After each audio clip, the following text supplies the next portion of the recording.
Voilà, donc on vous fait une nouvelle vidéo pour vous montrer un peu les différences entre les générations d'Alphard et Velfire.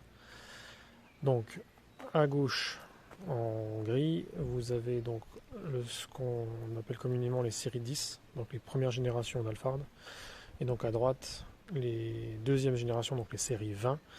Alors celui-ci est à Velfire, alors je vais vous expliquer pourquoi Alphard Velfire.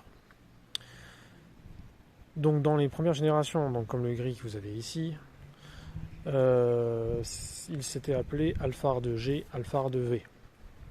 Alphard G, c'était pour ce qui est entrée milieu de gamme, et on va dire une config de suspension un petit peu plus ferme, sportive, et Alphard V un peu plus haut de gamme, confort. Donc l'Alphard V est devenu le Velfire, donc que vous avez là, et l'Alphard G est resté Alphard. Donc on pourrait dire que là on a deux Velfire, ou deux Alphard, comme vous préférez. C'est pour ça que je vous ai fait la vidéo, parce que c'est un peu compliqué de s'y retrouver. Donc en fait, entre les Alphard et les Velfire, il n'y a pas vraiment de différence. C'est surtout celui-ci, à partir de la deuxième génération, donc les séries 20, après il y a série 30 et série 40, qui viennent de sortir il y a moins d'un an, qui sont aussi disponibles chez Lexus, les 40, en Lexus LM. Donc la face avant des Velfire est un peu différente de celle des Alphard, mais là en gros vous avez les configurations première génération, deuxième génération, donc série 10 à gauche, série 20 à droite. Alors déjà, je vais commencer par vous montrer la différence qu'il y a entre les clés. Donc comme vous pouvez le voir, vous avez un système sans clé sur le Velfire et un système classique sur l'Alphard qui est à gauche. Alors après, en termes d'autres différences, je vais vous montrer, c'est surtout au niveau, donc, bon, évidemment extérieur, hein, on change de génération, donc forcément l'esthétique change, forcément plus d'options donc sur celui-ci. C'est surtout au niveau de l'intérieur. Il y a eu un gros bond en avant. Là, on est sur un véhicule un petit peu plus classique. Il y a beaucoup d'options. C'est très haut de gamme aussi, mais c'est un peu plus classique. Un peu plus dans ce qu'on connaît de chez Toyota, dans un truc très costaud, très simple. Là, par contre, on est clairement sur une configuration très haut de gamme, voire même franchement luxe, comparable à la Krone.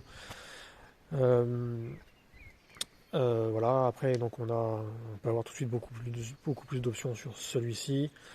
Par contre, en termes de volume, alors là, on a du mal à se rendre compte, parce qu'on a l'impression qu'ils sont de la même hauteur, parce que celui-ci donc est rabaissé. Donc en termes de gabarit, celui-ci, les premières générations sont plus hauts. Vous avez globalement un gabarit qui est plus gros, malgré que c'est équivalent. Donc là, un 93 pour là, un 87, je crois, d'origine. Donc celui-là est toujours d'origine. Donc là, on est à peu près à la même hauteur parce qu'on l'a rabaissé. En termes de volume de chargement, il y en a clairement plus sur celui-ci. Par contre, voilà, vraiment en termes de gamme, on est clairement un gros cran au-dessus. Alors après, niveau motorisation, parce que c'est là-dessus aussi que on va pouvoir faire la différence. 2,4 litres que vous avez sur celui-ci, il est aussi disponible sur cela.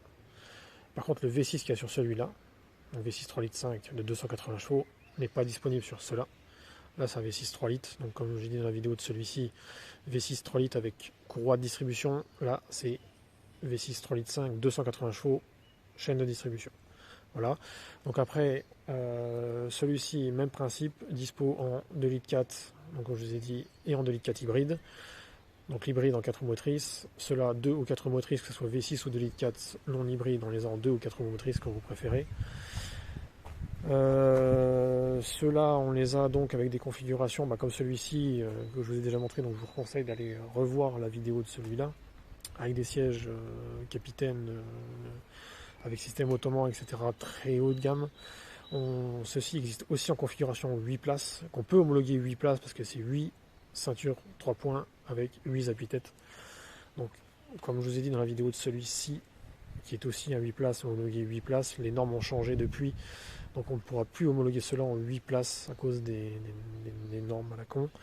Donc du coup, pour un 8 places, c'est systématiquement série 20 ou série 30. Donc celui-là ou après. Ceci on ne pourra plus. Ceci c'est maximum 6 places. Par contre, si vous avez besoin de volume de chargement, ça va plus être celui-ci qu'il va vous falloir. Si vous voulez du haut de gamme, un véhicule qui marche, quand même clairement, c'est celui-là qu'il va vous falloir. parce que niveau puissance moteur, bon alors là forcément c'est un 2,4 litres, là c'est un V6 3,5 litres, donc il y a un monde entre les deux. Mais celui-là en V6 par rapport à celui-là en V6, celui-là il n'y a clairement pas photo, ça marche beaucoup mieux. Voilà ce qu'on peut dire. En plus celui-ci a une boîte 6 alors que celui-là a une boîte 5 en V6. Après je vais vous montrer donc rapidement les différences au niveau de l'intérieur. Vous allez voir, c'est assez flagrant. Donc celui-ci, bah, si vous n'avez pas vu la vidéo, je montre vite fait. Pareil ici.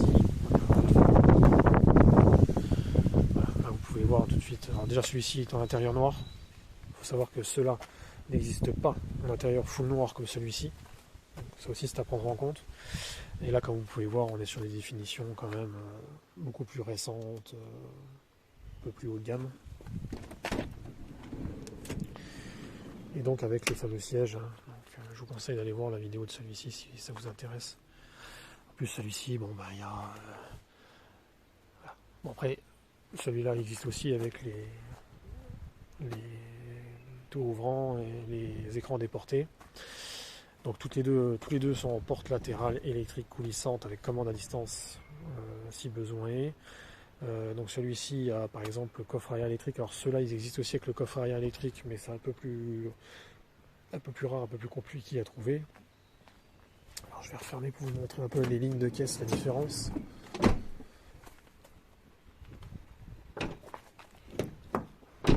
Voilà, hop. Voilà, je m'écarte un peu. Voilà, donc là vous voyez bien en fait la forme qu'ils ont fait au niveau des passages de roue tout le long et là pour donner un petit look. Là on a beaucoup moins cette définition là, surtout qu'en plus en noir on remarque beaucoup moins. On a un véhicule qui est beaucoup plus lissé, beaucoup plus classe. Donc après ça c'est pareil, hein, toujours pareil, les goûts, les couleurs. Après niveau configuration de l'arrière, en termes esthétiques, la différence qu'il va y avoir entre les Alphard et les Vellfire, c'est qu'en fait la petite bande que vous avez là entre les phares, sur les Alphard elle n'y est pas. Après celui-ci clairement en termes de feu arrière, de malle arrière, c'est pas du tout pareil.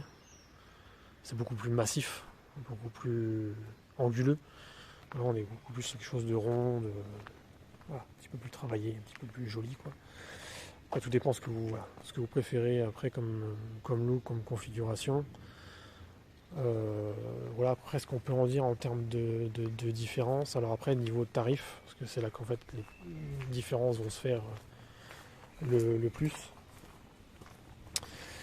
Donc comme je vous ai dit dans la vidéo donc de celui-ci, entre 15 et 19 000 euros, entre le 2,4 litres 2 roues motrices et le V6 4 roues motrices très haut de gamme, voire 20 000 si on veut taper directement avec du cuir et des tours ouvrants. Et là on va commencer à 18 000 euros sur les 2,4 litres. Et pour un V6 comme ça, bah, là celui-là est à 21 000 euros. Après si vous voulez en 4 roues motrices, etc., on peut aller chercher bien plus loin, pareil si on descend en kilométrage, etc. Voilà. Donc je pense à peu près avoir fait le tour. C'était une vidéo assez rapide, c'est vraiment fait que pour les personnes qui sont intéressées par ces vannes. Parce que clairement ce sont des vannes et non pas des monospaces. Je pourrais vous mettre un monospace à côté, vous verrez tout de suite la différence, ça n'a strictement rien à voir. Celui-ci, on va le mettre où, parce que c'est pas encore passé au moment de la vidéo, ou si vous regardez la vidéo après, il a été au JDMD. Celui-ci sera au Japan Car Festival, donc on essaye d'en prendre un maximum pour vous les montrer. Ce sont des véhicules très peu connus que les gens, si vous n'avez pas été au Japon, ça va être assez compliqué d'en trouver en France. Il y en a beaucoup en Angleterre, il y en a quelques-uns en Allemagne. C'est pas les premiers en France. Encore que celui-là dans la configuration qu'il est là, je suis pas sûr que ce soit pas le cas. Mais bon bref, en termes de volume, c'est pas le premier Alphard. Donc voilà, n'hésitez pas si ça vous intéresse à venir nous voir. C'est vraiment un format de véhicule qu'on essaye d'implanter ici parce que les vannes au Japon c'est quelque chose de très culturel. Ils n'hésitent pas, hein. Ils n'ont pas besoin de se dire qu'ils sont 3 ou 4 gosses pour acheter ce genre de véhicule là. Vous en voyez énormément sur les circuits, vous voyez énormément de garages qui en ont, vous voyez énormément de professionnels qui en ont, ou tout simplement des gens qui aiment partir le week-end en famille, avec des amis, Hein, comme je vous ai dit sur chaque vidéo, vous faites du vélo, vous faites de la rando, vous faites un peu tout ce que vous voulez. C'est vraiment des voitures pour faire des road trips, pour vivre. Vous pouvez aller toujours au boulot avec. Hein, clairement, ça peut tout faire.